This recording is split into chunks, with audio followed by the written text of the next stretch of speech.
Donc, je vais commencer ce live d'abord pour vous dire que j'accueille avec plaisir vos questions. Je vais d'abord répondre en premier à celles, je vais juste m'épingler, à celles que j'ai déjà reçues, en fait, de questions à travers le canal Telegram.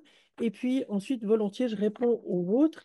L'idée de ces lives, je vais en faire régulièrement, c'est que vous puissiez me poser des questions quand vous êtes confronté dans votre quotidien à des problématiques liées à la communication animale intuitive, soit parce que vous la pratiquez, que vous ayez ou pas suivi des formations à l'école de la conscience, soit parce que dans votre quotidien, tout d'un coup, vous vous posez des questions par rapport à vos animaux et c'est toujours intéressant de le partager avec d'autres. Donc voilà.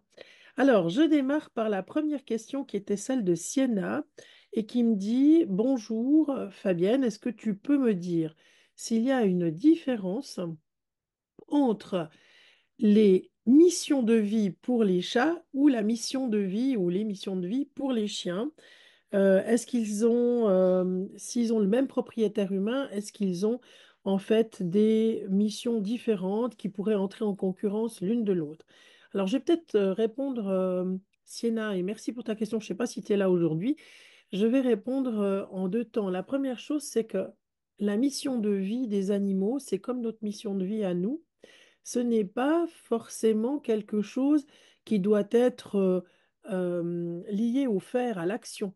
Ça peut simplement d'être un chat ou un chien ou un cheval ou n'importe quel animal dans votre vie. Juste le fait d'être et pas forcément de faire des choses.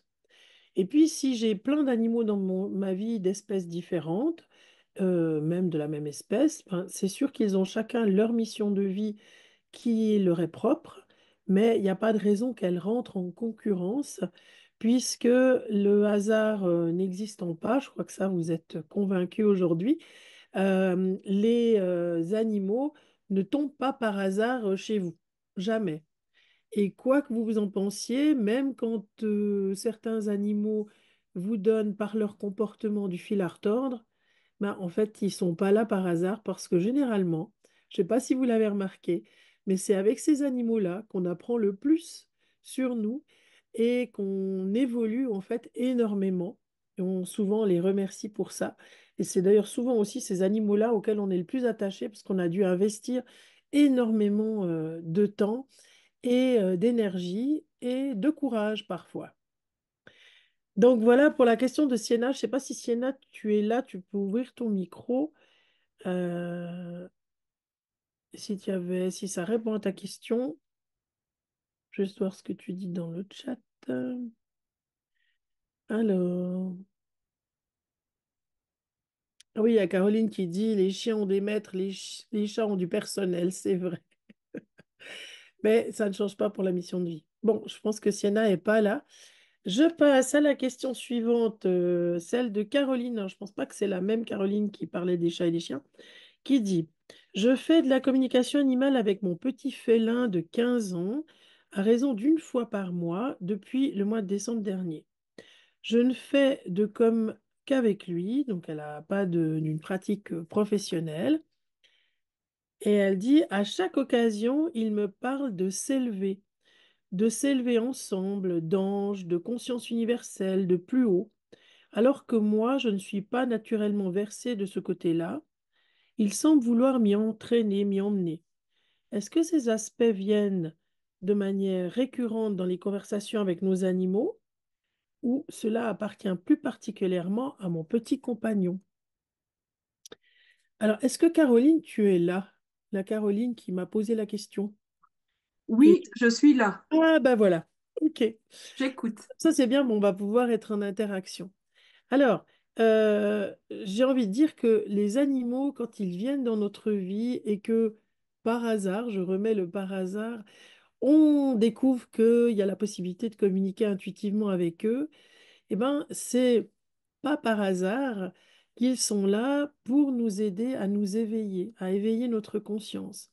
Je suis convaincue que les animaux sont des grands éveilleurs de conscience et qu'il y a beaucoup de choses que nous n'aurions jamais fait dans notre vie si nous n'avions pas partagé à un moment donné ou à un autre notre vie avec des animaux, qu'ils soient des animaux domestiques, hein, des animaux de compagnie ou même des animaux sauvages. Donc, je pense que le message, il est vraiment pour toi. Après, quand tu parles de s'élever, il te parle de voler ou bien il te parle de... Tu parlais d'anges, etc. Tu peux nous en dire plus, Alors, Caroline? il me parle de s'élever ensemble plutôt dans le sens spirituel, mais il me parle aussi de se retrouver après en étant deux anges virevoltants et qui veut me montrer la mer à ce moment-là. Donc, il y a s'élever spirituellement et aussi s'élever au-dessus de la terre, voilà. Oui. Et qu'est-ce que ça fait pour toi quand tu reçois ça comme message? Euh, alors, quand il me parle de spirituellement, je me dis, mais il insiste, et puis je lui dis, mais est-ce que c'est important pour toi? Et il me dit, c'est hyper important. Il appuie le hyper important. Et il revient à la charge. Et puis, le côté on se retrouve ensemble, deux anges, ça a quelque chose d'assez magique, en fait, de se dire qu'on a déjà un rendez-vous, que peut-être on va devoir se quitter ben, dans les mois, années qui viennent, mais qu'on a déjà un rendez-vous plus loin et ça se termine pas. Pour lui, en fait, ça se termine pas. Il y aura une continuité, on se retrouve. Et ça, Mhm. c'est assez magique, en fait. Et toi, tu le reçois comment tout ça? Parce que finalement, dans ce que tu dis, en tout cas dans ta question, il semblait t'imposer un peu une vision des choses. Moi, je le ressens un peu comme un cadeau.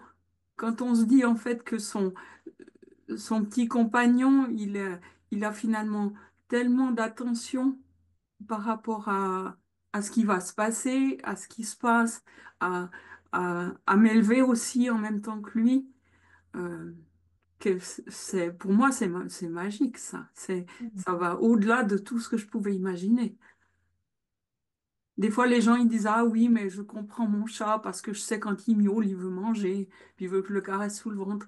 Mais là, tout d'un coup, en fait, c'est complètement une autre dimension. C'est ça. Notre chat, on le voit plus. Moi, des fois, maintenant, je lui parle et puis je reprends des mots qu'il utilise pendant Mhm. la communication. Et je trouve ça tellement poétique, tellement adorable. Et, et ouais, on est passé une étape au-dessus, clairement. Je dis une, mais c'est 10, quoi. C'est incroyable ce qui se passe. Et puis C'est pourtant, vrai. j'ai si peu de pratique, j'ai tellement de doutes. Puis en fait, chaque communication, en fait, à la fin, je me dis, mais c'est de nouveau passé un truc incroyable. Et puis ça prend, ouais, il y a des choses, c'est physique. C'est le corps qui a l'air de transmettre des choses de sa part, où on a l'impression qu'il entre quand il parle de venir dans mon cœur, mais je le sens entrer en fait. Et ça, moi, quelqu'un m'aurait raconté ça avant, j'aurais dit, ouais, ok, mais en le vivant, on se dit, mais à côté de quoi on passe si on ne le fait pas? Heureusement que j'ai, je peux profiter de ça pour les derniers temps de sa vie, en fait. Mhm. C'est un magnifique témoignage, hein, en fait, que tu nous fais et merci beaucoup. Ce que j'entends derrière tout ça, c'est que finalement, tu n'as pas de questions. Tu prends ce qui vient. Je fais référence aux questions que tu m'avais posées sur Telegram, mais je crois que d'ici là, tu as trouvé la réponse. C'est juste accueillir ce qui vient et sans trop se poser de questions. Mais je me demandais, en fait, si ce côté poussé vers la spiritualité, vers l'au-delà, si finalement c'est un point commun à tous les animaux, mais d'après ta réponse, en fait, c'est mon chat qui a ça à me communiquer. Ça serait quelqu'un d'autre, il communiquerait autre chose. Probablement, Ouais. exactement. C'est pour ça que je vous pousse à, même si c'est plus compliqué, effectivement, tu parlais de tes doutes, à communiquer avec vos animaux, à pas juste vouloir faire de la communication pour d'autres. Je sais, c'est plus facile hein, quand on veut communiquer avec les animaux des personnes qu'on connaît pas et des animaux qu'on connaît pas, parce que c'est plus, comment dire ça, magique quand on a des réponses. Mais quand on a cette connexion telle que celle que tu as avec ton chat, et tous les animaux aspirent à une connexion de ce type-là avec nous, pour autant qu'on soit OK de lever les doutes. Là, c'est juste extraordinaire. Est-ce que je peux te demander si tu gardes une trace écrite de ce que ton animal te dit ou que tu enregistres? Alors, depuis le départ, je prépare les questions, je les tape sur l'ordinateur, je prends cette feuille, je la remplis à la main, et puis je garde ça. Et puis je fais une copie où je transcris à nouveau sur l'ordinateur, où D'accord. j'enregistre. Donc j'ai un historique depuis décembre Ah. de de chaque conversation. Et en fait, des fois, je les reprends pour essayer d'en capter encore des choses que peut-être j'aurais pas captées ou de faire des recoupements. Mhm. C'est magnifique. Et alors, je peux te donner un petit truc. Tu peux aussi revenir sur les écrits, les choses qu'il t'a dit précédemment, parce que entre décembre et maintenant, ben, il y a une dizaine de mois qui se sont écoulés, ou 9 mois plutôt. Et en fait, il y a des choses qui vont mûrir, qui vont maturer, des choses qu'il a pu te dire en décembre qui vont pas avoir la même résonance dans ton cœur qu'aujourd'hui. Donc, tu peux sans doute reprendre les écrits et lui reposer des questions là-dessus, en disant, est-ce que tu as des compléments à me donner par rapport à tel ou tel écrit? Et pour le faire, il suffit que tu le dises à voix haute, hein, tu peux le lire simplement, et ensuite tu retranscris ce que tu reçois en écriture intuitive. Ok. C'est vrai que j'ai essayé de me renouveler plutôt que de reprendre. Oui, bah en fait, il n'y a pas forcément besoin de se renouveler parce que lorsque les animaux ont une communication avec nous, ça dure un certain temps, mais on est d'accord que on est loin d'une conversation comme on pourrait avoir avec un humain qui dure des heures et des heures, des échanges multiples, etc. Donc souvent, les animaux vont nous dire, nous donner des informations qu'on va capter parce qu'on est prêt à le recevoir à ce moment-là dans notre cœur. Parce que en décembre, tu étais dans un état de conscience qui n'est pas le même qu'aujourd'hui. Donc, si tu reprends les écrits, si jamais un jour tu sèches hein, au niveau des questions, si tu reprends les écrits et que tu lui dises, est-ce qu'il y a d'autres choses que je n'ai pas compris ou est-ce qu'il y a des choses que tu aimerais compléter par rapport aux choses que j'ai entendues à tel ou tel moment, eh ben, tu verras, tu vas avoir des compléments qui seront juste magnifiques. Ok, alors je vais peut-être reprendre ça. Des fois, je viens avec des questions qui sont peut-être un peu dans ce sens-là où je lui dis, est-ce qu'il y a des choses que je ne sais pas encore sur toi que tu aimerais me dire? Bon, je Mhm. pense que ça se recoupe un peu, mais je vais reprendre les questions du départ et voir si je peux approfondir. Voilà. Et il y a une chose que tu peux faire, et toutes les personnes qui nous écoutent peuvent faire aussi, c'est demander à ton animal, est-ce qu'on pourrait mettre en place des codes ou des petits signes, des choses que tu pourras me donner une fois que tu ne seras plus là, puisque ton chat a déjà 15 ans, hein, donc il est plutôt jeune, et que tu puisses lui dire, bah, une fois que tu seras plus sur Terre, j'aimerais pouvoir continuer ce dialogue d'âme à âme avec toi. J'aimerais déjà qu'on installe un système de code, un système de, comment dire ça, de télégraphe entre toi et moi pour que le dialogue continue au-delà de la mort, puisque finalement, lorsqu'on quitte la Terre, les animaux en ont énormément conscience. On fait que quitter un pyjama, mais l'âme, elle, survit au corps, chez les animaux aussi, et donc le dialogue est toujours possible et sera toujours possible. Il m'a dit qu'il allait m'envoyer des choses légères et puis il allait aussi me donner la force de supporter la séparation. Ok, là, il te prépare à son départ. Mais ce que tu peux lui demander, c'est comment vous pourrez dialoguer ensemble et tu peux lui demander aussi s'il y a des petits rituels que tu pourrais déjà mettre en place maintenant pour faciliter le dialogue lorsqu'il sera décédé. Parce que ton mental, une fois que ton petit chat ne sera plus là, le plus tard possible, il risque de bloquer en disant oui, non, mais ça sera plus la même chose puisque maintenant il est plus vivant, hein. Et pour éviter tout ça, tu peux déjà anticiper. D'accord, je vais mettre ça en place alors. Donc tu peux Merci. lui demander parce que lui, il sait déjà comment faire. Hein. On Il y a a quelqu'un parlé qui demande si des c'est un rituels. chat ou un chien. C'est un chat, hein, c'est C'est juste. un chat. On a parlé la dernière fois des rituels au moment de son départ. Mhm. Et puis, je lui ai demandé qu'est-ce qu'il aimerait que je mette en place. Et il m'a dit, ce qui fera sens pour toi fera sens pour moi. Oui. Je n'ai pas eu plus précis que ça. Alors c'est normal parce que les animaux, lorsqu'ils arrivent vraiment à la fin de leur vie, commencent à se poser des questions sur le après. Et comme ils sont dans l'instant présent et qu'ils apprennent, enfin ils ont cette compétence, ils n'ont pas besoin de l'apprendre, de pouvoir vivre au jour le jour, dans l'instant présent, chaque minute, et qui est importante, ils vont pas anticiper. Eux, généralement, ils font pas des mesures anticipées comme nous. Pour notre fin de vie.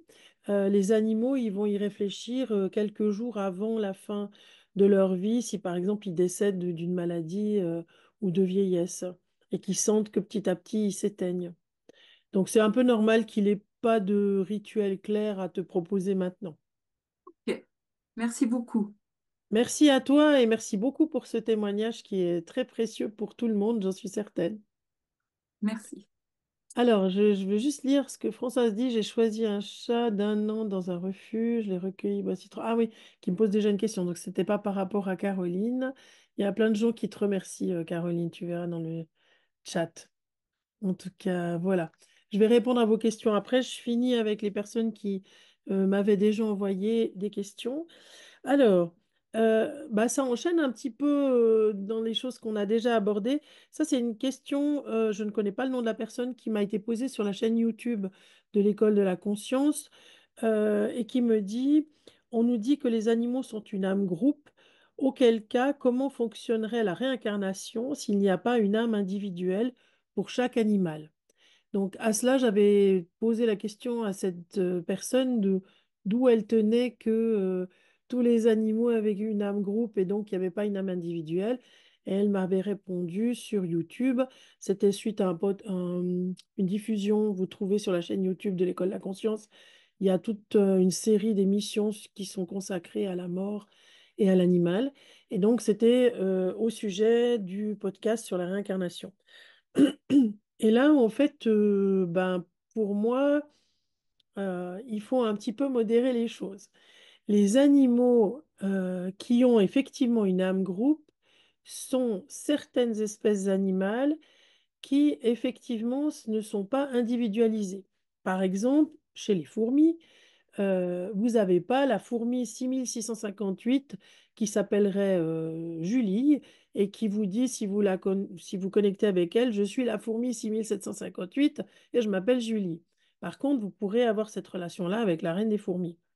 Pourquoi? Parce que certains animaux ne fonctionnent pas, certaines espèces animales, donc beaucoup chez les insectes, ne fonctionnent pas sur un principe d'individualité, mais constituent un individu, la fourmilière c'est un individu, par la somme des, des fourmis qui la constituent. C'est la même chose pour les termites, on va retrouver ça pour les guêpes, on va retrouver ça aussi pour les abeilles. Mais la reine, elle, est toujours individualisée. On peut avoir une vraie conversation avec elle et pouvoir vraiment avoir des dialogues intéressants. Non pas qu'on puisse pas avoir des dialogues intéressants avec les fourmis, mais on peut avoir un dialogue plus spécifique avec la reine des fourmis, des guêpes, des abeilles, pardon, alors qu'avec les fourmis elles-mêmes, elles vont pas vous répondre de manière individuelle. Et c'est ça l'histoire de l'âme groupe. Après, les animaux qui sont nos animaux de compagnie, les animaux, les mammifères, les animaux hors espèce d'insectes, que les insectes sont des animaux qui s'individualisent. Et plus vous allez communiquer avec eux, plus ils vont s'individualiser. Et donc, plus ils vont aussi avoir d'exigences par rapport au temps que vous allez passer avec eux. Et j'aime à dire souvent, et c'est terrible en même temps, c'est plus je pratique la communication animale intuitive, moins j'ai d'animaux. Parce que plus je dois prendre de temps pour chacun d'eux. Parce que chacun d'eux a une place et un espace privilégié pour l'échange. Et donc, chacun d'eux me demande plus de temps à consacrer que si c'était un troupeau. Et c'est ce qui va différencier aussi les animaux d'élevage d'un animal de compagnie que vous avez chez vous. Mais les âmes groupes concernent essentiellement les insectes, ces insectes que l'on côtoie souvent comme les termites, les fourmis, je disais les guêpes, les abeilles. D'ailleurs, leur organisation, elle est très âme groupe, c'est-à-dire que l'espèce, enfin, l'individu compte moins que l'ensemble. Et la survie se fait grâce à l'ensemble. Je tire un peu, voilà, ma table qui fait trembler ma lampe. Donc voilà pour la question de cette personne-là. J'ai encore deux petites questions et ensuite je passe aux vôtres. Sarah, je ne sais pas si elle est là, Sarah, qui dit, nous avons adopté un chat en décembre dernier. J'ai fait des communications avec ma chatte partie de l'autre côté, donc décédée, avec ma chatte que j'ai depuis qu'elle est toute petite et maintenant avec ce chat qui a déjà 9 ans. Avec lui, je ne reçois aucun mot, juste des attitudes. Cela me surprend car ma fille, elle, arrive à dialoguer avec lui. Saurais-tu me dire d'où peut venir cette différence alors que même avec des animaux qui ne sont pas les miens, je peux dialoguer? Voilà. Donc, en gros, si je comprends Je bien, suis là si jamais. voilà, merci Sarah. Donc, si je comprends bien Sarah, il y a donc un nouveau chat qui est arrivé en septembre dernier qui a 9 ans, une chatte qui est décédée avec laquelle tu partageais déjà un dialogue intuitif, hein. Et puis maintenant, ben, ce nouveau chat, il a pas forcément envie de te parler, il parle plutôt à ta fille. Et puis toi, tu n'avais pas de difficulté pour parler avec la chatte qui maintenant est décédée. Est-ce que c'est bien ça, si je résume? Oui, c'est ça. Et puis, en fait, il me montre plutôt des attitudes. Donc, en fait, si je l'invite, voilà, généralement, je l'invite dans des lieux assez sympas pour communiquer. Mhm. Euh, et il me montre des attitudes. Bah, c'est plutôt du genre, voilà, je profite de la vie, je me mets au soleil, je suis content.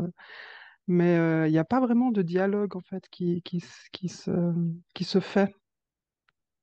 Si je lui demande comment ça va ou quoi que ce soit d'autre, ou si tu aurais quelque chose à me dire, il se passe pas grand-chose. Donc je me posais la question pourquoi?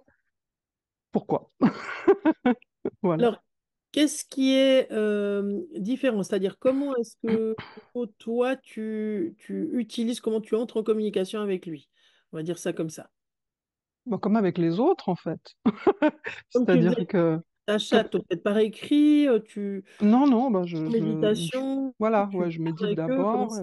après je me connecte avec eux, et puis, puis je les invite dans un endroit assez joli que je visualise. Mhm. Et, et voilà, et après, voilà, j'essaye de leur donner la parole, voir s'ils ont quelque chose à me dire. Et c'est là, en fait, qui te montre, qu'il est dans on va dire, le non-verbal avec des attitudes où il se roule par terre, où il montre qu'il est content. Voilà, une fois, ben, par exemple, pour donner un exemple, une fois, ben, c'est comme s'il me grimpait sur le dos, et puis Mhm. après, il est venu s'installer devant, et il se mettait sur le dos, et il profitait du soleil, de la chaleur, et tout ça. Donc c'est plus des attitudes que vraiment me transmettre voilà, un dialogue, quoi. C'est pas un dialogue, c'est différent. Et comme c'est le premier avec lequel ça m'arrive, ça me surprend. Et qu'est-ce qui est dérangeant? Bah, c'est pas que ça me dérange, mais ça me surprend, dans le sens où je me demande pourquoi lui, il dit rien. Alors que, par exemple, avec ma fille, ben, hier, justement hier, il est allé voir ma fille, et puis il a eu une longue conversation avec elle. Donc, c'est pas qu'il il peut, entre guillemets, pas, il peut pas le faire, c'est que simplement, il le fait pas Ouais. avec Et moi. tu lui as demandé pourquoi? Non, je crois que non. Pas encore, non, effectivement. Parce que, en fait, les animaux, ils vont essayer généralement de s'adapter à la manière dont on peut percevoir leur dialogue, hein. Vous vous souvenez, la com animale, c'est comme des hiéroglyphes, hein, c'est des informations que vous recevez à travers votre corps et c'est votre corps qui va créer des images, des sensations, des mots, des goûts, des couleurs, des odeurs, etc. Donc, les animaux, généralement, ils essayent d'utiliser un canal qui est particulièrement réceptif par rapport aux informations qu'il souhaite parler. Puis lui, il a plutôt l'air d'utiliser un canal. Alors visuel, je ne sais pas si tu ressens les choses, c'est kinesthésique aussi. Et moi, ça passe partout, tous les sens. D'accord. Ok. Donc lui, il te montre des images comme quoi, enfin comme si tu voyais un film et toi, tu aimerais avoir un dialogue avec des mots. C'est pas que j'aimerais, mais je me dis que ce serait peut-être plus simple pour se comprendre. Non, moi, je prends le truc dans l'autre sens parce que ce que moi j'entends et je ressens dans tout ça, c'est qu'au fait, il essaye juste de faire évoluer vers autre chose. Parce que Ah, comme tu es, alors on se connaît depuis un petit moment, hein, Sarah, oui. tu as de la pratique depuis longtemps et que c'était très facile avec ta chatte, lui, je pense qu'il est en train de vouloir te faire passer à une autre dimension, c'est-à-dire à Hmm. quelque chose peut-être de différent, de plus fluide, ou je ne sais pas, parce que ça c'est une histoire entre toi et lui. Et peut-être pose-lui les questions. Qu'est-ce que tu veux m'enseigner en ne dialoguant pas avec moi, avec des mots comme j'ai l'habitude? Parce que comme il te donne, entre guillemets, un petit peu de fil à retordre, puisqu'il t'interroge, hein, que tu Hmm. comprends quand même ce qu'il te dit, mais que c'est pas aussi fluide et puis que c'est pas comme avec ta fille, c'est que forcément, il y a de l'enseignement là-dessous. C'est toujours, Il enfin, me il y a, lance un challenge. ouais, exactement. Quel coquin. Offre la possibilité de dépasser certaines choses, de passer un palier au niveau de ton intuition, de ta médiumnité, de toutes les compétences que tu as et demande-lui où il veut t'emmener. D'accord, ouais. Moi, c'est un ouvreur de porte. Voilà. J'avais pas imaginé la chose comme ça. Ouais, c'est intéressant. Mm. Et c'est eux qui nous font évoluer, en fait. Parce qu'au Mhm. bout d'un moment, on tourne en rond. Et puis, même si on a plein d'années de pratique, bah, il y a toujours le petit truc qui arrive. Cet été, moi, j'ai passé deux, trois paliers ou deux, trois portes avec des perroquets. Au village, il y a des gens qui font voler leurs perroquets et qui viennent nous dire bonjour. Ils sont magnifiques et eux m'ont fait vraiment passer encore à un autre cap de compréhension de la communication animale. Donc, parce que c'était pas comme d'habitude. En fait, D'accord. Donc, l'idée, quand c'est pas comme d'habitude, il faut se poser la question de pourquoi, qu'est-ce que ça exactement. vient nous apprendre, en fait. Oui. Et puis, en quoi ça te sort de ta fameuse zone de Mhm. confort, hein, comme on dit, en quoi ça t'oblige à travailler autrement. Parce que sinon, en communication animale, on a vite tendance, quand ça marche bien, mais c'est normal, c'est humain, hein, à rester dans sa routine. Puis au bout d'un moment, la routine, c'est comme dans un vieux couple, hein, c'est plus génial. Donc lui, il te dit, on va pas faire le vieux couple.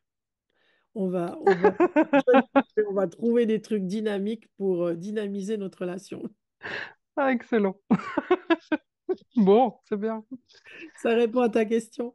Oui, et je pense j'en aurai une autre un petit peu plus tard qui pourrait être utile à pas mal de personnes sur une expérience que j'ai eue hier, mais je te laisse d'abord répondre aux autres. Volontiers, merci Sarah. Alors à tout à l'heure. À tout à l'heure. Et puis, je vais répondre à la question d'Isabelle. Alors Isabelle, j'ai vu que tu étais là tout à l'heure, qui dit, il est plus facile pour moi de communiquer à partir d'une photo, car face à l'animal, j'ai beaucoup de mal à rester centrée, à me préparer. J'ai envie de le toucher, de le chouchouter, de le caresser. En fait, j'aimerais bien arriver à communiquer en direct. Quel conseil? Oui, T'es par là, Isabelle. oui, Voilà. je suis là. Coucou, Isabelle. Alors, Oui, merci pour ta question. Oui, c'est vrai que quand on a les animaux qui sont face à nous et en direct, on a très, très envie de pouvoir avoir un contact physique et c'est normal, c'est aussi pour ça qu'on les a dans notre vie. Moi, j'ai envie de dire, assouvis ton envie de contact physique. Prends tout le temps pour caresser tes animaux. Je sais pas si tu as un chat, chien, chevaux. Vraiment, prends du temps pour être avec ce contact physique. Et puis, quand tu fais ça, ferme les yeux et demande juste de recevoir des infos. Et c'est un peu comme avec Sarah, c'est-à-dire que tu vas devoir sortir de ta zone de confort, c'est-à-dire ta préparation habituelle, les petits rituels que tu mets en place, etc., pour recevoir de l'information autrement. Alors au début, c'est possible que tu aies juste un flash, des mots ou une sensation particulière ou tout d'un coup une idée, hein, ce qu'on appelle la claire information, qui te vient, prends. Et petit à petit, tu vas aussi pouvoir habituer ton corps physique à recevoir des choses quand il est en contact. Parce que pour l'instant, quand tu reçois des choses, tu te prépares selon la méthodologie que tu appliques, mais en principe, on est assis tranquillement dans un endroit calme, pas en contact direct avec les animaux. Donc, Mm. notre corps, il est libéré de stimuli extérieurs. Mm. Donc, il faut qu'il s'habitue à travailler avec les stimuli. D'où l'idée de pouvoir garder ton animal près de toi, ou le toucher, avoir un contact physique, le caresser, et fermer les yeux et juste au départ laisser venir ce qui vient.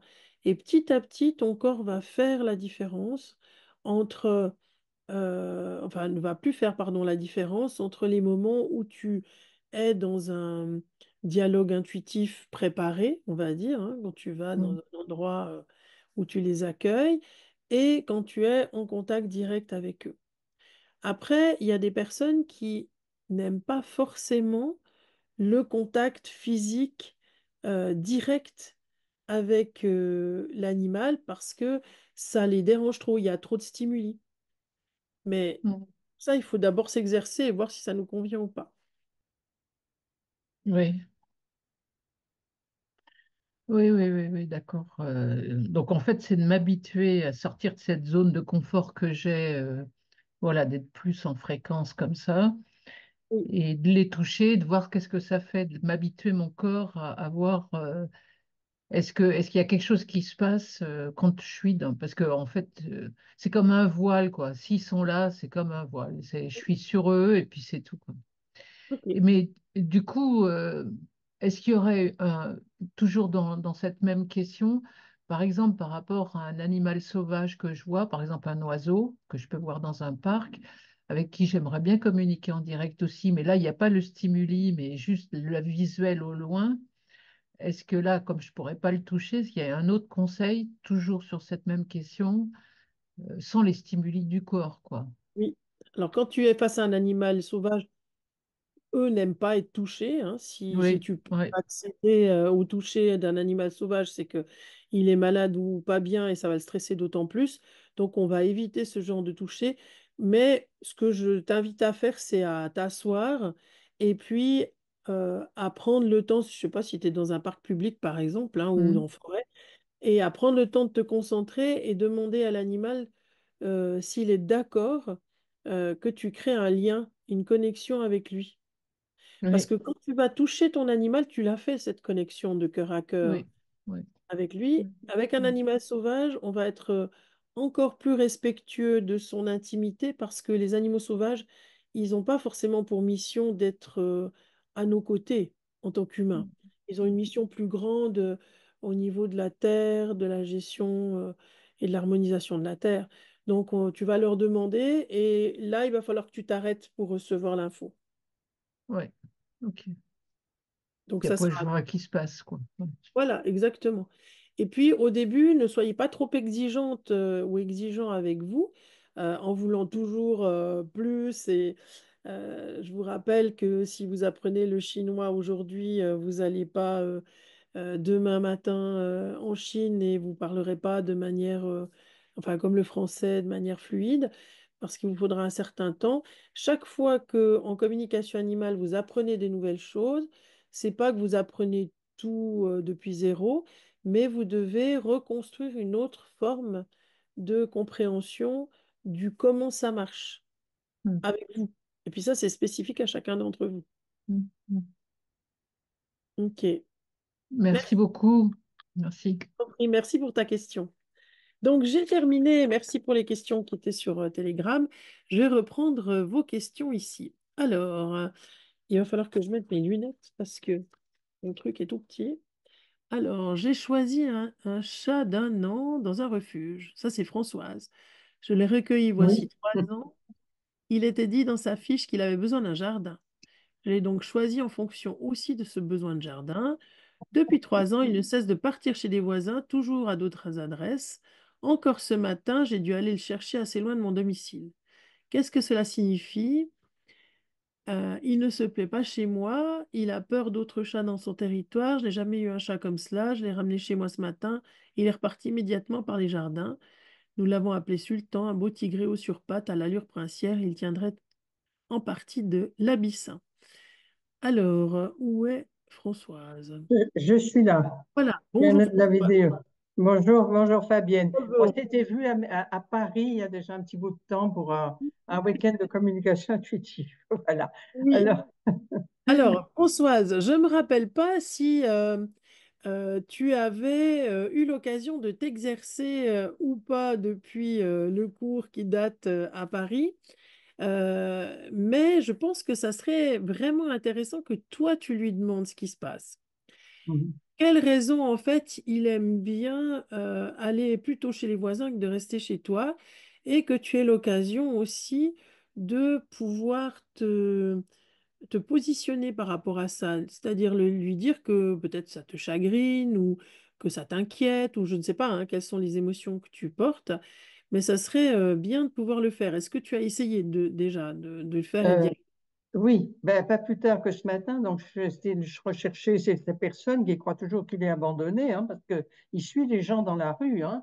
Alors, il entre dans les halls d'entrée d'immeubles. Donc, moi, j'habite à Bruxelles, et donc il y a beaucoup d'immeubles de copropriété autour de moi. Donc, il entre, il va dans l'ascenseur avec les inconnus. Donc, on me dit il est au quatrième, au cinquième étage. Ben, tout le monde me dit c'est le chat le plus sociable du quartier. Et avec moi, je l'ai ramené, donc dans la voiture, je lui parle. Et je dis, mais pourquoi tu es comme ça? Il me regarde comme s'il ne me voyait pas. Hein? Il arrive ici, j'essaye de le caresser. Il touche à peine la pâtée que je lui ai préparée. Il refile, donc il a une chatière qui lui permet de sortir. Et je vais dire ce que je ressens. Bon, moi-même, je suis énergéticienne, donc je donc, ce que je ressens, c'est que comme il a été abandonné dans le refuge, on m'a dit, c'est une famille où il y avait des enfants, mais ils étaient allergiques aux chats, et c'est pour ça qu'on est venu nous le redéposer. Mais les personnes du refuge m'ont dit, on ne croit pas trop à cette version. Et alors, elles avaient aussi dans sa fiche qu'on le retrouvait au-dessus des cheminées, enfin, etc. Donc, en me connectant à cette ancienne famille, j'ai l'impression, je vois comme une dame qui n'aimait pas ce genre de profil de chat. Hein, parce qu'elle voulait peut-être un chat qui ne quitte pas la maison, qui soit. Pour celui-ci, il faut qu'il explore partout. Hein, bon, et d'autre part, moi j'ai été voir même plusieurs vétérinaires, dont une qui est énergéticienne, et donc que je connais bien, elle me dit, écoute, moi ce que je capte, elle dit, c'est qu'il n'a pas lâché l'ancienne maison et qu'il y reste attaché vibratoirement un petit garçon là-bas auquel il était très attaché. Je ne sais pas. Je sais possible. Voilà, j'avoue, je ne capte pas clairement. Et il m'a dit, il est très complexe. Il est très complexe. Alors, bon, donc j'avais un mari qui vivait chez moi jusqu'en mars. Bon, j'ai un mari beaucoup plus âgé que moi. On a dû le placer en maison de repos. Alors, je me suis même dit, est-ce que je vais le prendre un jour pour aller lui montrer ben, qu'il n'est pas mort, mais qu'il est là toujours vivant dans une maison de repos. Comme mon mari, il avait beaucoup plus de temps que moi, ben, il faisait des siestes et tout, alors Sultan, elle est près de lui, il se couchait un moment près de lui. Mais par exemple, il vient jamais sur mes genoux. Moi, je suis partie 15 jours ben, en Suisse, là, j'ai un appartement en Valais, c'est comme ça que j'aime beaucoup. Hein, je suis souvent en Suisse, mais j'ai même une amie qui est venue vivre chez moi, et elle m'a dit, ah ben, il est venu sur mes genoux. Alors là, ça m'énerve, parce que je me dis, pourquoi moi, il ne vient pas sur mes genoux? Euh, je- je- alors que bon, je vous dis aussi, j'ai d'autres chats qui viennent me dire bonjour, ça c'est le comble. Hein. Donc ce matin, j'en nourris un autre qui est dans mon jardin, qui lui voudrait tout le temps entrer. Alors là aussi, le vétérinaire m'a dit, il faut changer la chatière pour en avoir une avec reconnaissance de plus, parce que ça l'inquiète dans son territoire. Bon, donc j'ai changé la chatière, donc le pauvre petit, là, malheureux, je le nourris dehors pour qu'il vienne plus entrer dans le territoire du mien. mais en même temps, ils jouent ensemble dans le jardin. J'ai été sonné chez son propriétaire qui me dit, ah, mais Sultan, mon chat l'adore, c'était le premier chat qu'il a vu. Et je vous dis, quand je me promène dans la rue maintenant, on me dit plus bonjour, on me dit, ah ben, vous êtes la maîtresse de Sultan. C'est comme ça qu'on me parle. Donc, tout le quartier le connaît. Et tout le monde me dit, c'est le chat le plus sociable du quartier, bon, etc. Donc, je ne sais pas quoi faire parce que j'ai l'impression, voilà, ce que je capte maintenant, c'est qu'il n'est pas heureux chez moi. Alors, moi, j'avais une question plus générale que ça au départ, c'est est-ce que pour toi, aujourd'hui, indépendamment de chez toi ou ailleurs, tu vois Sultan heureux? Eh bien, non, pas vraiment. Ah, et qu'est-ce qui te fait penser qu'il n'est pas heureux? Ben, bon, je lui ai acheté des paniers suspendus, je lui ai acheté plein de trucs, il va jamais dedans. Oui, au-dessus du piano, hein, j'ai un piano à queue parce que là, sans doute, il est en position donc de sécurité, mais on dirait qu'il ne trouve pas non plus vraiment un lieu où se poser. Il vient jamais maintenant sur mon lit. Avant, il venait encore un petit peu. Bon, maintenant, la nuit, je lui permets plus d'entrer parce que c'est un chasseur de souris invétéré.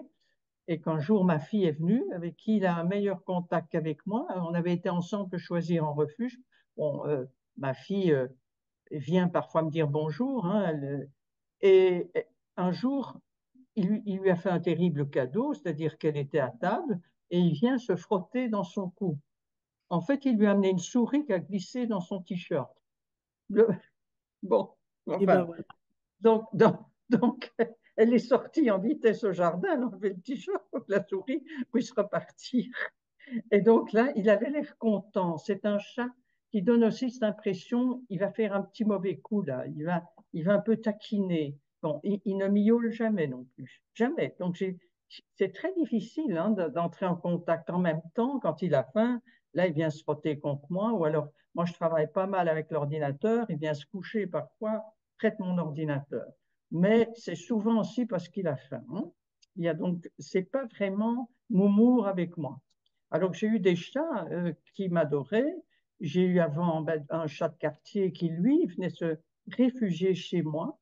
Et donc je m'étais connectée, par exemple, avec ce chat et je sentais qu'il venait vraiment se poser chez moi, se déposer, comme si chez lui, il n'était pas bien et que là, il avait une mission à remplir.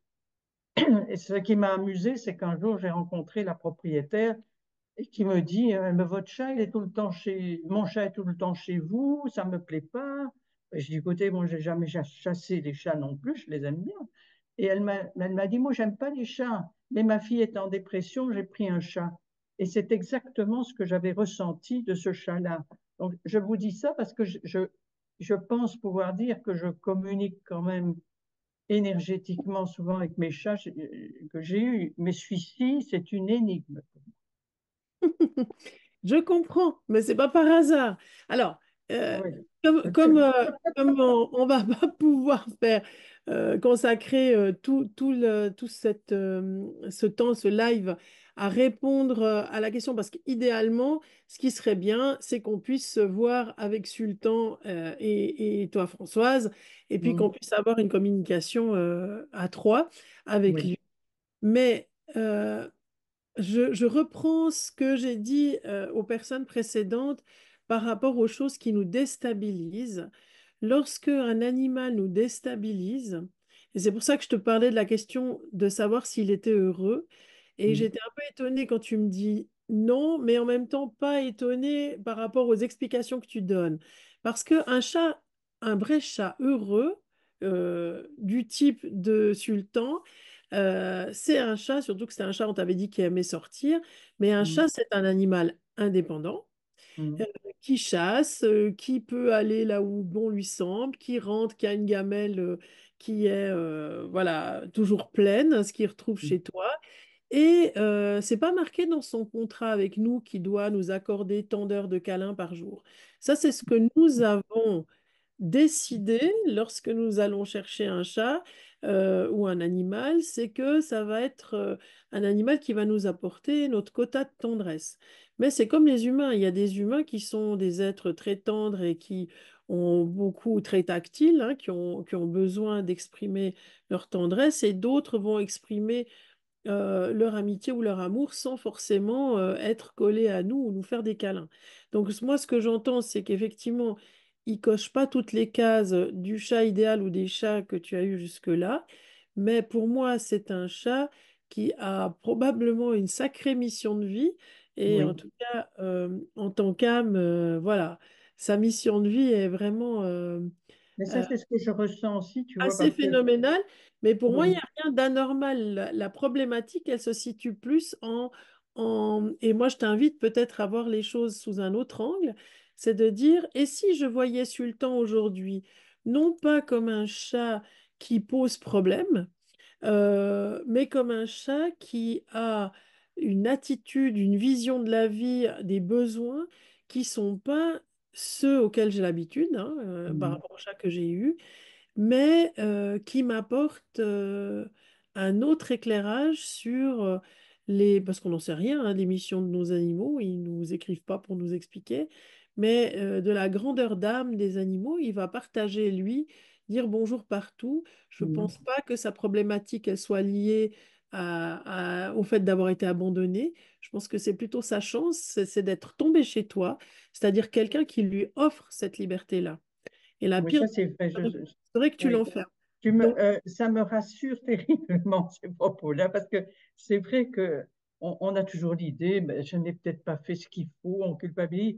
Mais j'ai une amie qui est thérapeute d'ailleurs en Suisse, là au Brunner, je vais souvent, et elle me dit, mais fous-lui la paix, c'est un maître.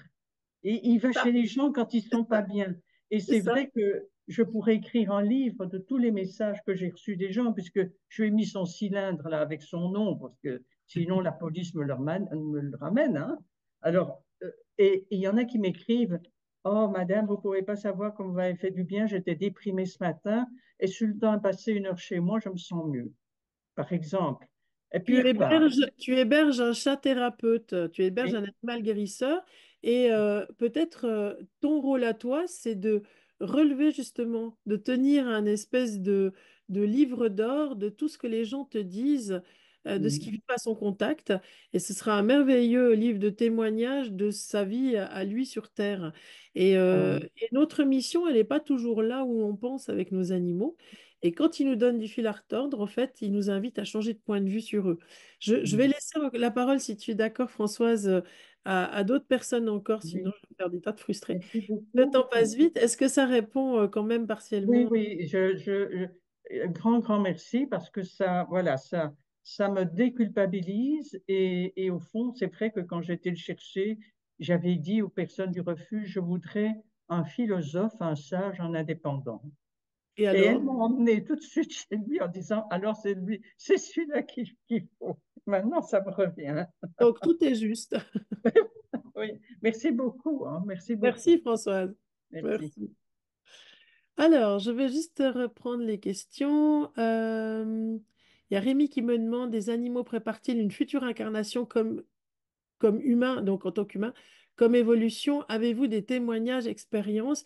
Alors, Rémi, si vous me permettez, je vais regarder les autres questions et si on a un petit peu de temps, je veux bien revenir là-dessus, mais si jamais, sur la chaîne YouTube de l'École de la conscience, il y a plein de podcasts où je parle de la mort. C'est vraiment, j'ai envie de dire, ma spécialisation en communication animale intuitive, l'accompagnement de fin de vie, l'au-delà, hein. Il y aura d'ailleurs toute une série d'émissions qui vont être consacrées à ça au mois de novembre. Rémi, si je ne vous réponds pas, ne m'en voulez pas, pardon. Vous pourrez retrouver sur le site de YouTube L'École à Conscience déjà la réponse à votre question. Alors, Caroline, petite expérience de ce matin par rapport au dernier podcast et à la procrastination, s'il reste du temps pour en parler, d'accord? Je fais juste le tour des questions, hein. Bonjour, lors d'une séance, peut-on avoir ou ressentir si l'animal est vivant ou décédé? Alors, Christelle, je vous invite à aller sur la chaîne YouTube de l'École de la Conscience qui s'appelle, et un petit tuto qui s'appelle Retrouver les animaux perdus, où j'explique bien, c'est pas que je veux pas le faire aujourd'hui, mais j'explique bien en fait que lorsque l'on communique avec les animaux, on communique avec l'âme animale. L'âme, elle survit au corps. Et ce qu'il faut bien comprendre par rapport à la mort, c'est que la mort, c'est un rêve dont on ne revient pas. La mort, c'est un rêve dont on ne revient pas. C'est une transition. Ça veut dire que quand vous êtes mort, suivant dans quelles circonstances vous êtes décédé, vous ne savez pas forcément que vous êtes mort. Et c'est la même chose pour les animaux. Donc que l'on soit humain ou que l'on soit animal, la mort n'est pas une évidence parce que vous pouvez continuer à vivre de l'autre côté sans avoir conscience que vous avez quitté votre corps. Et il faut un certain temps pour ça. Et lorsque, notamment dans des morts violentes, accidentelles, rapides, périopératoires ou des choses comme ça, où l'âme n'a pas eu le temps de se préparer à la fin de la vie terrestre, l'animal ne sait pas forcément s'il est vivant ou décédé. Donc lorsque vous faites de la recherche d'animaux disparus, eh ben, ça marche pas très bien. Il y a une chance sur deux de se tromper. Je l'explique hein, si jamais dans cette petite explication, ce tuto YouTube. Alors, Christine. Ah, coucou Christine, ça fait longtemps que je t'avais pas entendu. Bonjour Fabienne, l'année dernière, vous avez fait 2 communications avec Praline lorsqu'elle était en fin de vie, si avec Pépite, toujours été vocale, mais maintenant elle est encore plus à cause de son âge. Au départ, Praline, il faut que je remette mes lunettes, je vois rien. Au départ, je suis où là? Hein. Au départ de Praline, une autre raison, ça peut être aussi insupportable pour qu'elle soit physiquement même, car je trouve vraiment énervant. À certains moments, il nous semble comprendre pourquoi. Alors, à certains moments, il nous semble comprendre pourquoi, donc elle miaule, à d'autres, son ensemble sans raison particulière. Alors, donc, Christine Evans se pose la question pourquoi un de ces animaux, donc, sauf erreur, c'était des chats, euh, vocalise beaucoup. Si mon souvenir est bon, il me semble que c'est une chatte. Est-ce que, que Christine est là? Evans, si vous pouvez mettre votre micro. Je suis là. Voilà, bonjour. C'est Bonjour. c'est des chats, hein, c'est juste. Oui, oui, c'est ça, oui. Quel âge a Pépite aujourd'hui?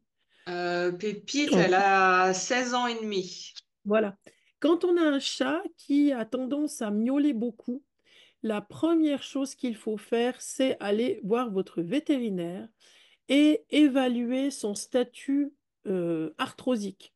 Il faut savoir que les études vétérinaires qui ont été publiées ces dernières années montrent que 70%, 70%, pour les Suisses et les Belges, des animaux des chats, pardon, qui ont plus de 14 ans, de 13 ou 14 ans, ont des problèmes d'arthrose. Or, l'arthrose chez le chat ne se manifeste pas du tout de la même manière que l'arthrose chez le chien ou le cheval.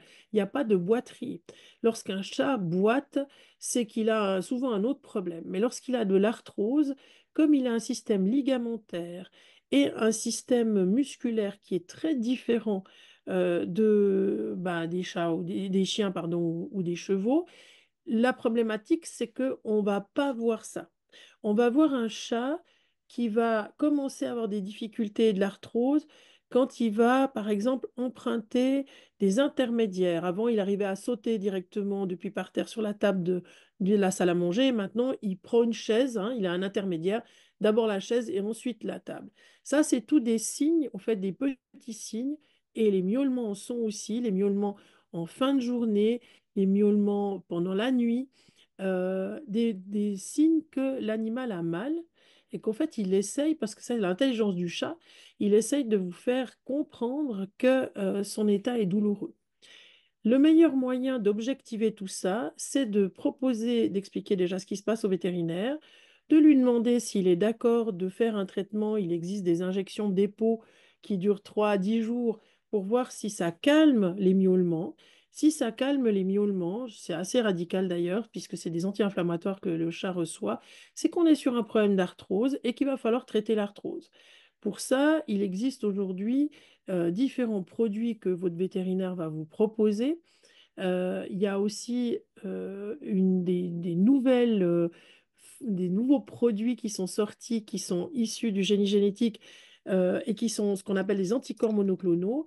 Les anticorps monoclonaux, ils vont avoir, c'est sous forme injectable, ça s'appelle Solensia chez les chats et ça va avoir la possibilité d'aller directement à l'endroit où l'arthrose est installée Hein, ce qu'on appelle de l'arthrose, c'est quand le cartilage, qui est le système, si vous voulez, qui fait coulisser les articulations facilement les unes sur les autres, a été détruit, mangé avec le temps.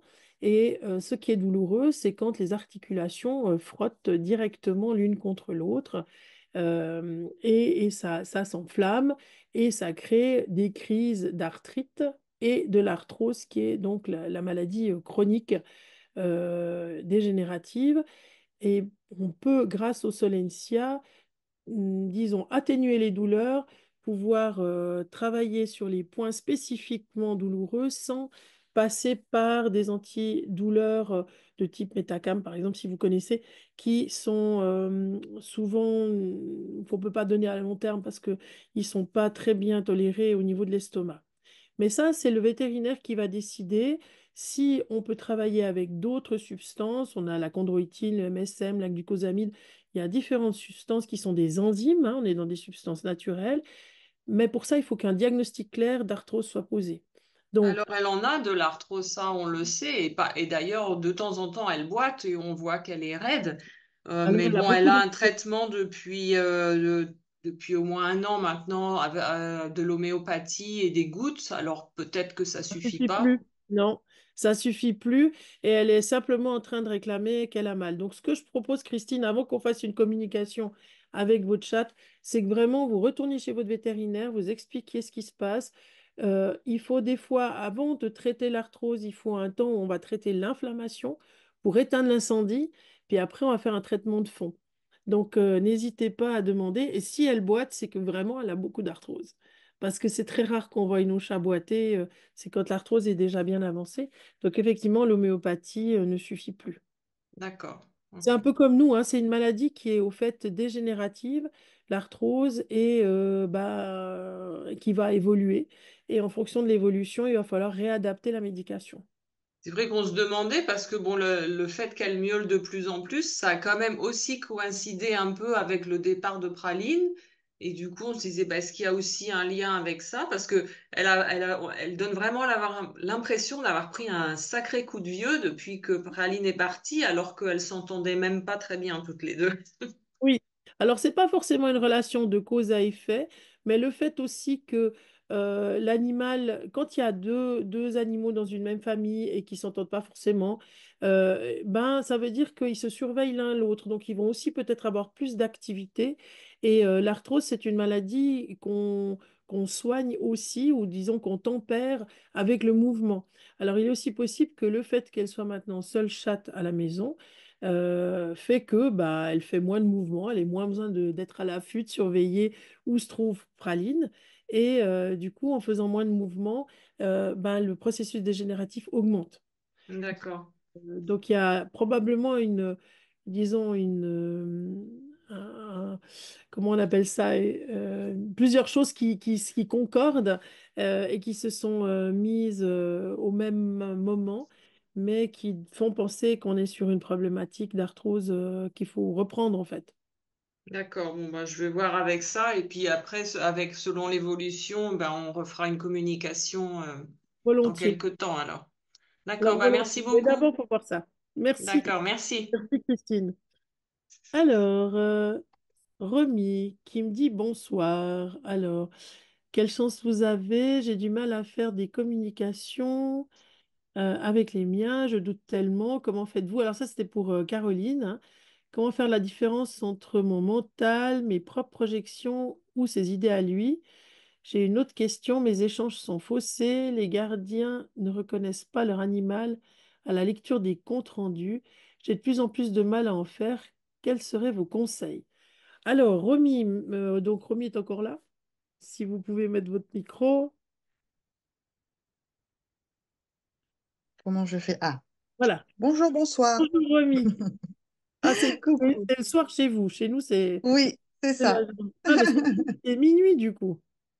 Non, il est 21 h, ça Ah, va, il n'est pas 21 heures. trop tard. D'accord. Bien. Et vous appelez d'où? De Nouvelle-Calédonie. Ah, d'accord. Bon, bah alors, pour la Nouvelle-Calédonie. Oui, alors, donc, pour répondre aux questions, en fait, c'est deux questions en une, ou une question en une, ou en deux plutôt, Oui, parce oui, que plutôt deux, oui. c'est tout la même problématique. La Oui, problématique elle est liée à ce foutu doute, j'ai envie de dire, que l'on peut exactement. souvent avoir en communication animale et qui est un doute bienfaisant. Je dis ça aussi parce que le jour où je ne doute plus en communication animale, c'est là que je risque d'être le plus dangereux, entre guillemets, pour les compagnons humains et pour les Hmm, animaux eux-mêmes, parce que je vais être trop sûr de moi. Donc, d'avoir un petit peu de doute, c'est bien. D'avoir des éléments pour valider, bah, c'est ça qui nous permet de se dire on doute pas. Et ce qui va manquer, je pense, Romy, c'est que vous puissiez faire des exercices d'intuition où il n'y a pas d'enjeu. Parce que d'accord. on a des paliers, c'est normal, hein, en communication animale, souvent on a des paliers. Souvent, on a des moments où on se dit qu'on va aller faire, je sais pas moi, de la cuisine coréenne, du bonsaï, du tricot, mais que la communication animale, ça marche plus. C'est normal. Ces paliers-là, ils font partie de votre évolution et du besoin de changer de registre, d'augmenter en fait ses capacités intuitives pour utiliser d'autres choses dont le mental ne peut pas se saisir. Je m'explique. Mhm, Quand on utilise, ça rejoint aussi des choses que je disais tout à l'heure, quand on utilise toujours la même routine, mhm. à un moment donné, c'est que notre mental, il dit, ah ouais, ouais, je sais comment ça va ce truc-là. Allez hop, et je te refile une petite réponse, et comme ça, on va passer à autre chose.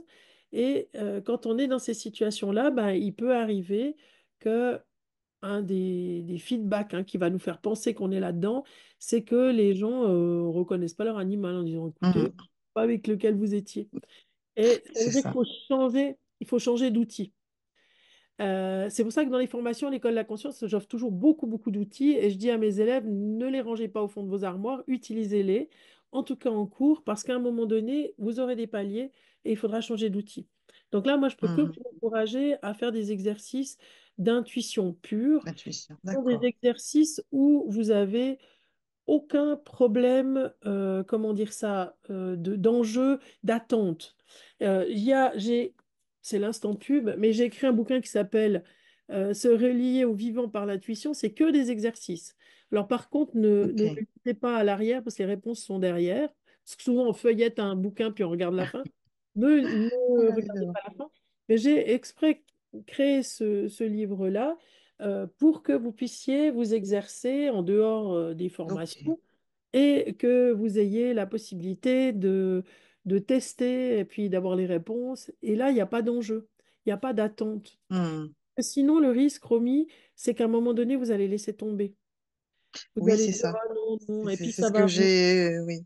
C'est ce que j'ai envie tellement j'y arrive plus parce que ben, Ah, je me décourage et oui, je perds de plus en plus confiance en moi. Et du coup, quand j'essaie d'avoir des validations, ben, en fait, j'en ai pas du tout c'est ça. et je suis complètement à côté. Donc Ouais, je comprends. voilà, je me dis qu'il faut que je change quelque chose, mais je ne sais pas comment. Voilà, Alors, ce qu'il faut juste changer, c'est poser pendant quelques temps les coms animales où il y a des enjeux, puisqu'il y a des propriétaires, hein, des c'est gardiens ça. humains qui attendent des réponses, pour Oui, faire exactement. plaisir, retrouver de nouveau la joie de faire de Hmm, l'intuition, de jongler avec l'intuition, et puis revenir petit à petit dans ce move de la communication animale. d'accord, Je prépare actuellement, je vous avertirai à travers les newsletters de l'École de la Conscience, les réseaux sociaux, le canal Telegram. Ça va sortir tout prochainement. Je suis en train de préparer une formation en fait, qui va permettre aux gens, parce que j'ai formé tellement de gens et je suis tellement attristée de voir qu'il y a si peu de gens qui pratiquent, parce que beaucoup de gens vivent ce que vous vivez, Romy. Ils ont trop de doutes, hmm. ils pensent qu'ils ne sont pas Ouais, prêts, c'est ça. etc. Et donc, j'aimerais vous accompagner parce que on a besoin de bons communicateurs, de communicateurs experts, de communicateurs virtuoses sur le marché, si on peut dire ça comme ça, parce qu'il y a beaucoup, beaucoup de demandes, il y a plein d'animaux qui ont besoin de dire des choses. Hmm. Et vous désespérez pas. Et en attendant que je vous donne des nouvelles sur cette formation qui vous intéressera ou pas, qui vous parlera ou pas, eh ben, exercez-vous et faites des exercices un max. Je ne sais D'accord. pas si ce bouquin-là, il est sur Kindle, mais je crois que Jouvence a mis à peu près tous mes livres sur Kindle, mais n'hésitez pas. D'accord. Merci beaucoup. Je vous en prie, merci Romy. Merci Fabienne. Alors, est-ce que mon chat parti en novembre peut protéger un petit nouveau chien qui viendra en décembre? Ah oui, Christine. Bah, il faut lui demander si c'est dans sa mission du chat de protéger le chien. Peut-être que c'est qui sera le gardien animal du chien et qui va venir, peut-être pas. Ça, c'est des choses qui nous dépassent, mais on peut poser la question. Par contre, on ne peut pas demander ou exiger, puisque le fait d'être ange gardien, si je peux dire ça comme ça, n'est pas une mission qui se fait sur demande des humains, mais le choix se fait dans l'au-delà.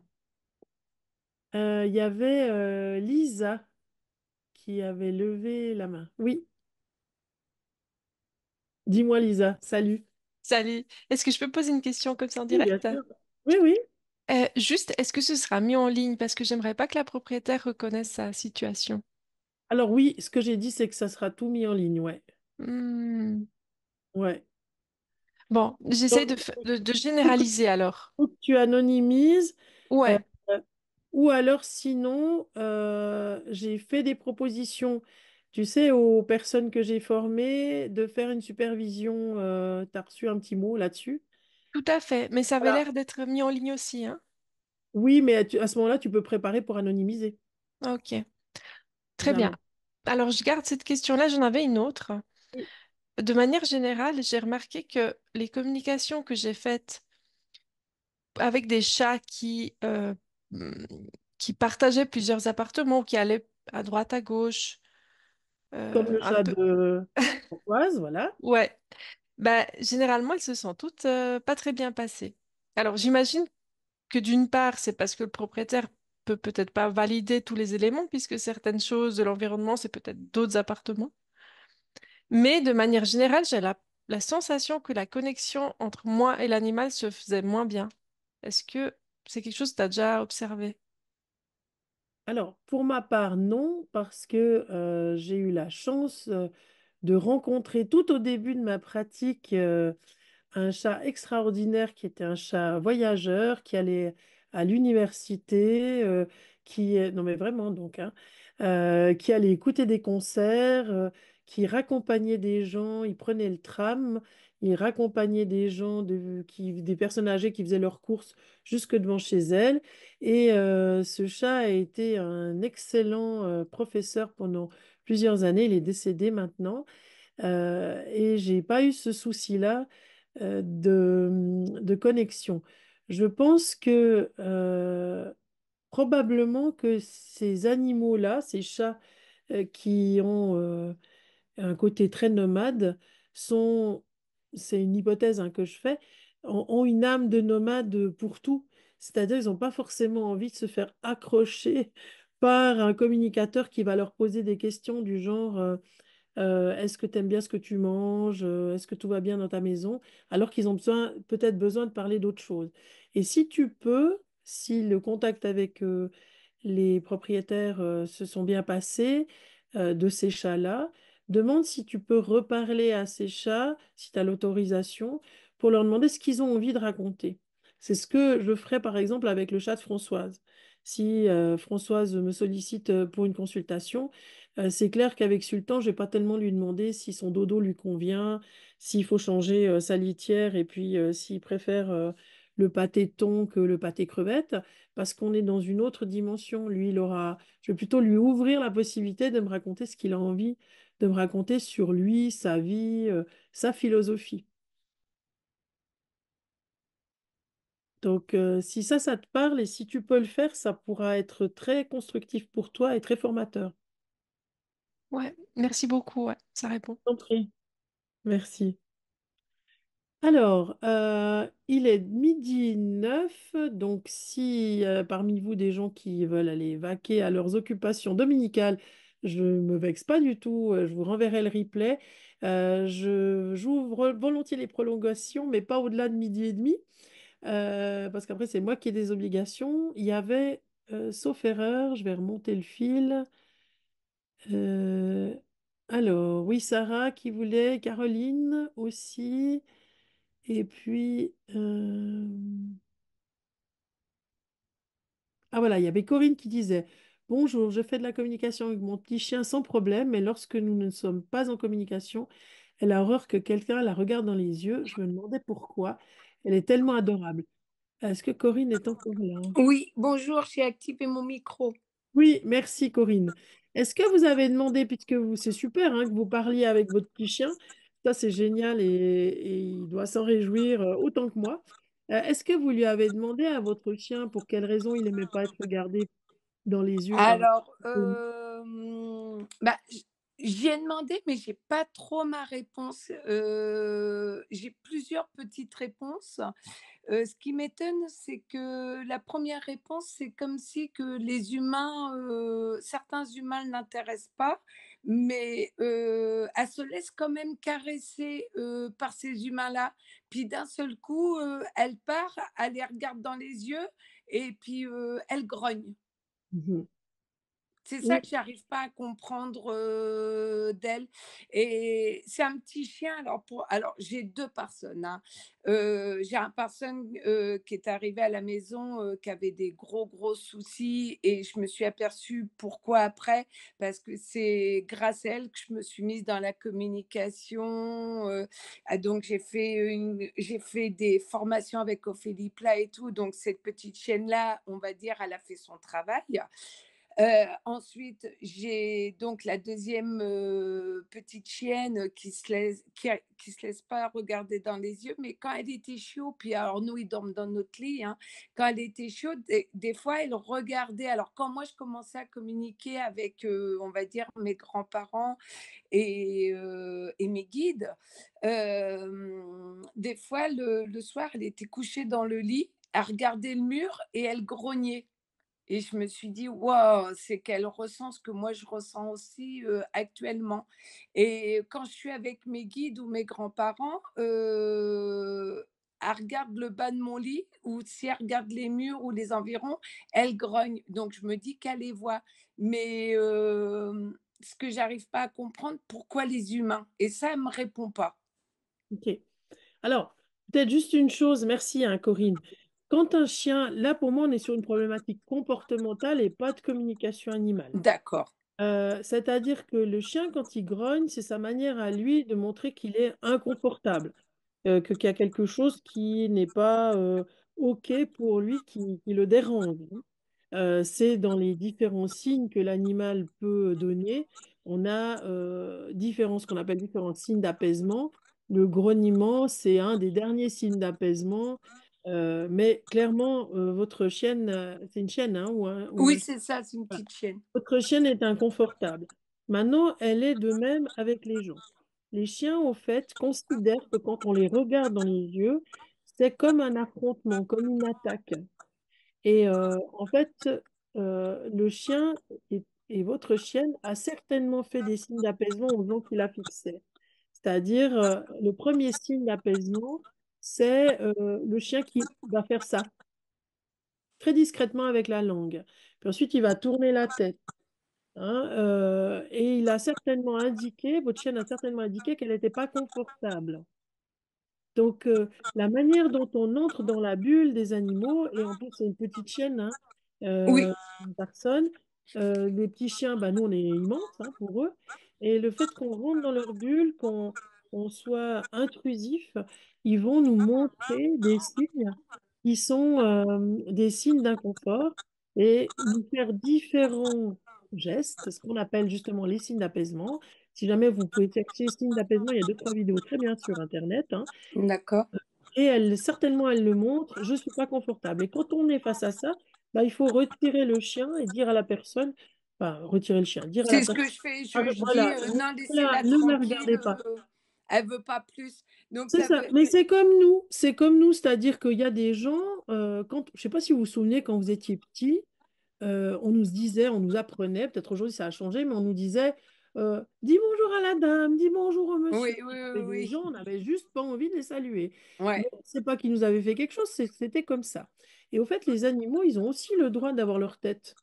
Donc, il n'y a pas toujours des explications à des pourquoi, mais dans une situation comme ça, on est sur une problématique comportementale. Ça veut dire qu'il va falloir que vous réagissiez, puisque vous êtes la maîtresse de la chienne, correctement pour retirer l'inconfort de votre chien, de la vue de votre chien. D'accord. C'est ce que je commence à faire, hein. Alors, j'interdis pas les gens de la caresser parce qu'après, on va rentrer dans une éducation que si je la retire, bah, la chienne, elle va avoir peur de tout après. Donc, Non, je vous les laisse pourrez. caresser, mais arrivé à un moment donné, je stoppe les gens. Je dis, elle en a marre, vous la laissez. Oui. Alors, moi, je pense que ça serait bien d'aller voir peut-être un comportementaliste ou un éducateur canin juste une fois pour qu'il vous explique deux, trois choses. C'est un autre métier que la communication Alors, animale. c'est ce que je fais. Je vais passer mon mec 1 Ah, ben alors c'est prochainement. super, c'est Et super. elle a passé son XO excellent le week-end dernier et tout le monde a pu la caresser. Donc, c'est pour ça que ça m'interpellait. Je disais, mince, est-ce qu'il y a quelque chose en communication que j'ai pas compris vis-à-vis d'elle? Ou alors, est-ce qu'elle essaye de...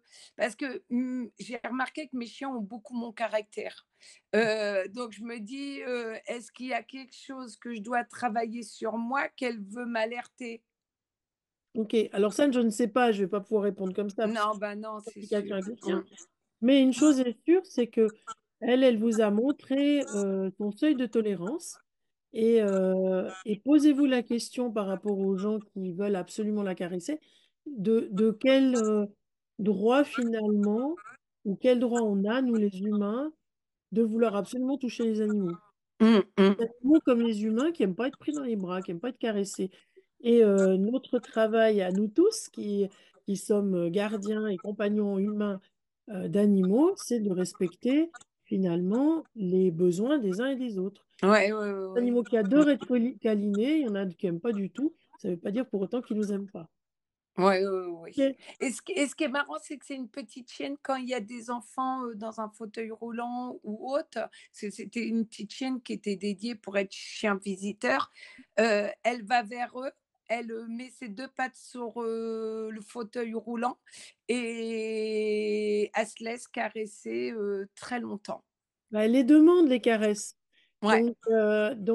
C'est une chienne qui est intelligente et qui sait très bien manifester ce qu'elle a besoin et puis qui est cool d'accepter d'être caressée alors que vraisemblablement, elle n'en a pas forcément envie. Donc, Mm, si mm. vous pouvez lui laisser le choix en lui disant c'est toi qui choisis si tu veux te faire caresser ou pas, ça, vous n'auriez pas besoin de la retirer des humains. Vous pourriez simplement dire écoutez, attendez de voir si elle a envie d'être Si elle caressée, accepte, si elle ouais, fait la ouais. démarche vers vous ou pas, puisqu'elle le fait avec des personnes handicapées. Et comme ça, vous allez rendre votre petite chienne heureuse, Corinne. Bah, je vous remercie beaucoup. Je vous en prie, merci. Merci, au revoir. Au revoir. Alors, je vais prendre peut-être une dernière question. Euh, je sais pas, peut-être Caroline, tu parlais de la procrastination. Sarah, tu garderas ta question pour une autre fois si jamais, comme je t'ai déjà donné la parole tout à l'heure. Ah oui, il y a Stéphanie, je vous prendrai Stéphanie après. Caroline, tu voulais nous donner un témoignage suite au dernier podcast que j'ai fait sur la procrastination, hein.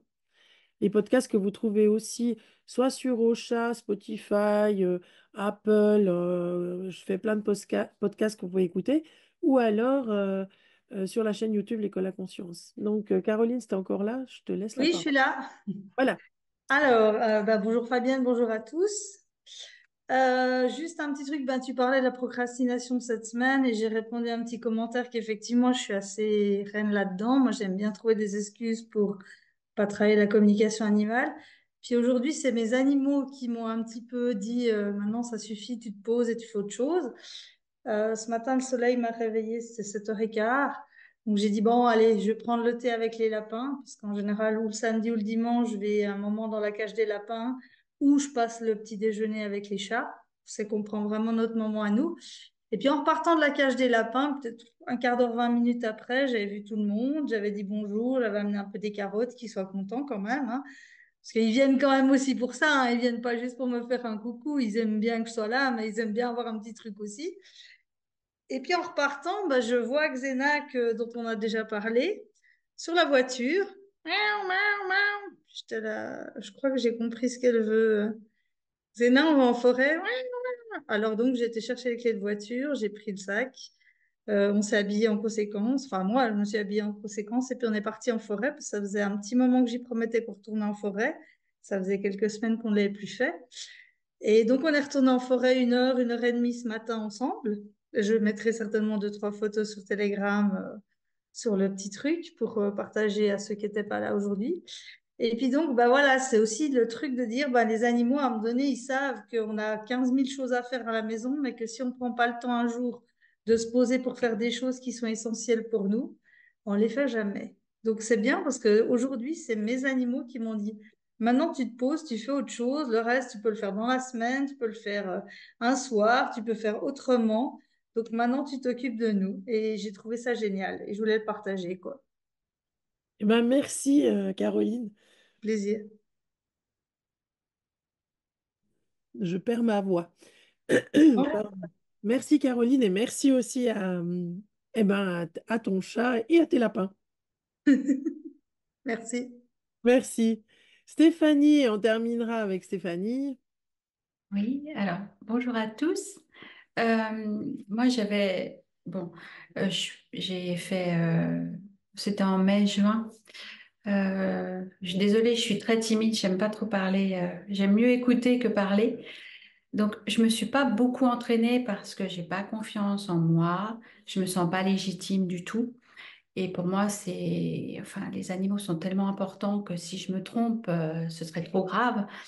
C'est plus les personnes qui me poussent. Voilà, donc j'ai essayé donc la semaine dernière parce qu'une amie m'a vraiment poussée et je la remercie pour ça. Donc j'ai fait la méditation qu'on avait fait. Alors j'ai été vraiment, comme je lui ai dit, c'est les tout débuts. Donc je lui ai dit, j'ai juste noté ce que j'ai ressenti, ce que j'ai entendu, ce que j'ai vu, les mots. Et je lui ai donné tel quel. J'ai dit, je n'interpréterai rien parce qu'en plus je connais la famille et le chien, donc surtout pas. Bon, ce qui était bien, c'est que certaines choses qui pour moi ne me parlaient pas du tout, bah, elles lui ont parlé. Donc, ça a apporté des petites pistes, on va dire. Donc, j'en suis restée là, je suis contente. Et puis, autrement, quand on a un animal qui, par exemple, là, j'ai eu l'expérience ce week-end, enfin vendredi, qui vient vers nous, qui parle, qui parle, qui parle, qui parle, qui reste collé. Son regard, bon, après, on s'est aperçu parce qu'on a dit, enfin, sa propriétaire l'a emmené chez le vétérinaire, hein. Elle a, enfin, je vais peut-être pas non plus épiloguer puisqu'en fait, c'est enregistré, même si je pense qu'elle m'en voudrait pas, mais quelque chose qu'il faut opérer en urgence.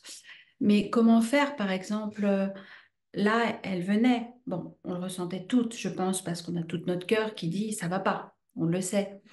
Mais elle était collée à moi, elle me regardait. Comment j'aurais pu me poser à ce moment-là pour essayer d'entendre vraiment ce qu'elle avait à dire et peut-être dire tout de suite, faut m'emmener chez le vétérinaire. Voilà. Euh, il y avait beaucoup de monde autour, donc c'est difficile. Alors, c'est pas forcément ce que cet animal te demandait Mm. de- d'intervenir. Simplement, le fait de lui prêter de l'attention par rapport à ce qu'elle vivait était déjà quelque chose d'important. On ne peut pas demander, enfin, tu peux pas exiger pour toi, après avoir suivi un stage d'initiation, de pouvoir réagir, faire de la communication directe, etc. Ça serait génial, mais malheureusement, ça marche pas comme ça. Il faut quand même avoir un certain background pour pouvoir se rendre compte de certaines choses. Mais quand vous êtes confronté, parce que c'est aussi ça que j'entends, quand vous êtes confronté à des animaux et que ces animaux-là vous communiquent des choses d'un point de vue émotionnel, vous pouvez en retour leur communiquer l'amour que vous leur portez, vous pouvez en retour leur communiquer de la joie ou de la compassion ou tout ce qui vous passe par le cœur, ça leur fera toujours du bien. Même si on peut se sentir à un moment donné très démuni en disant je ne sais pas quoi faire.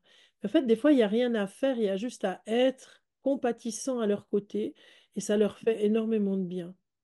Je dis ça, alors je vais de ça, merci pour ce témoignage Stéphanie, je vais en faire une généralité et je conclurai là-dessus. Je pense aux animaux qui sont maltraités, aux animaux qui sont persécutés, comme actuellement, en ce moment, on en parle beaucoup, les baleines et les mammifères marins.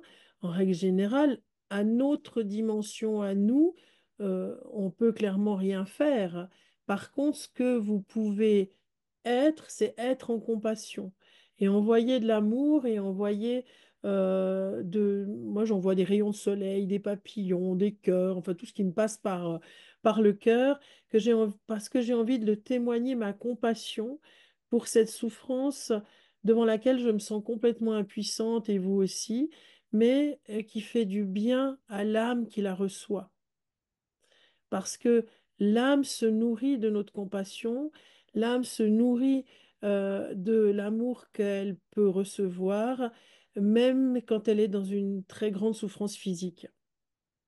Et l'âme ne souffre pas de la même manière que le physique, mais si l'âme est soutenue par notre amour et notre compassion, alors ce qu'elle endure physiquement n'est pas comment dire ça, insupportable. Ça ne veut pas dire que c'est OK, hein, mais je veux dire, c'est moins insupportable. Et pour moi, euh, en tout cas, c'est ce que je fais beaucoup dans mes méditations. Quand je prends du temps le matin, c'est que j'envoie à tous les animaux maltraités de la terre et spécifiquement ceux dont on a connaissance en ce moment avec les mammifères marins. Je leur envoie beaucoup de compassion et de la joie aussi, parce que l'âme se nourrit de joie. Je viens de faire un petit podcast là-dessus. Et les animaux sont des porteurs de la joie dans le cœur des humains. Et c'est pour ça qu'ils nous sont si chers, et pas seulement de l'amour. Voilà, moi je vais conclure là ce live. Je vous remercie en tout cas beaucoup d'avoir été présent. Merci pour la richesse de vos questions. Je vous prie d'excuser les questions auxquelles je n'ai pas répondu, mais je crois avoir donné des pistes. Et si jamais les personnes à qui j'ai donné des pistes pour aller trouver des réponses sur la chaîne YouTube L'École de la Conscience, il suffit de vous abonner, c'est gratuit. Vous pourrez m'envoyer des petites questions dans le canal Telegram. Je me réjouis de vous revoir. Je vais régulièrement vous proposer des lives. Je vois que le dimanche matin à 11 heures, finalement, c'est pas une mauvaise heure. Moi, ça me convient bien parce que mes soirées sont souvent occupées et des fois, j'aime bien aller me coucher un peu tôt. Donc, voilà. En tout cas, le meilleur pour vous, le meilleur pour vos animaux, pour ceux qui vous accompagnent à deux ou quatre pattes. Un excellent dimanche. Salut et à bientôt. Au Merci. revoir. Très bien, bon